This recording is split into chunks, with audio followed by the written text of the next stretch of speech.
এই তো মাস্টার আইতাছে। ওনারে আজকে একটু খেপাইতে হবে। স্কুলে থাকতে কি মারতে না মারতো আমারে। আজকে পাইছি। মাস্টার মশাই, সালাম আলাইকুম। কিরে কুদ্দুস, তুই সালাম আলাইকুম দিলি যে? আমার লগে বিটলামি করাস? স্কুলে পড়তি সময় তো কোনো পড়ালেখাই পারতি না, প্রতিদিন পড়ার জন্য মাইর খাইতি। আর মাইরের ভয়ে পড়ালেখা সাইরা দিয়ে এখন বান্ডামি করস? স্যার, আপনার এই স্বভাবটা আর গেল না। আপনি সবকিছুতে মাস্টারি করেন। এই যে দেখেন, আমি স্কুলে পড়তাম বলা আপনি আমার স্যার ছিলেন, শাসন করছেন, মাইনা নিছি। এখন কিন্তু আমি আপনার কাছে পড়ি না, তাই আমারে আর শাসন করবেন না। কিরে কুদ্দুস, তোর তো সাহস কম বাড়ছে না? আমার লগে যেমন চা তাই কইতেছস। না মানে স্যার, আপনি সম্মানিত মানুষ, তাই সালাম দিলাম। এখানেও ভুল ধরলেন? বলেন তো, এখানে আমি ভুলটা কি করলাম? এই যে তুই আমাকে সালাম আলাইকুম দিলি, এটা কি সালাম? সালাম দিতে হয় আসসালাম আলাইকুম বলে।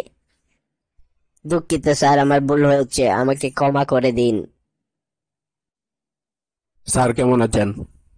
জি, ভালো আছি। স্যার, আমার ছেলেটাকে নাকি আজ স্কুলে শাসন করেছেন। করেছি। আপনার ছেলে ঠিক মতো পড়ালেখা করে আসে না।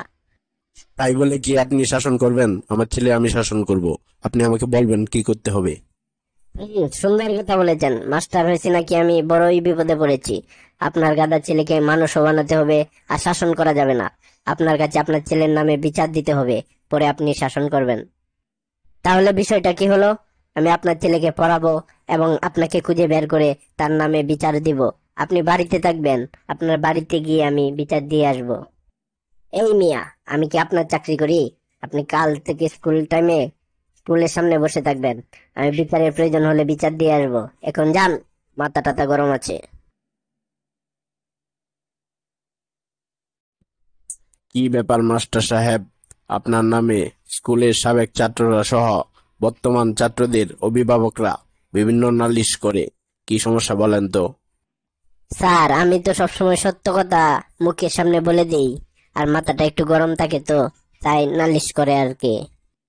বুঝতে পেরেছি, আপনি আসলে প্রতিবাদী মাস্টার। এরকম মাস্টার আমার স্কুলে অবশ্যই থাকা উচিত।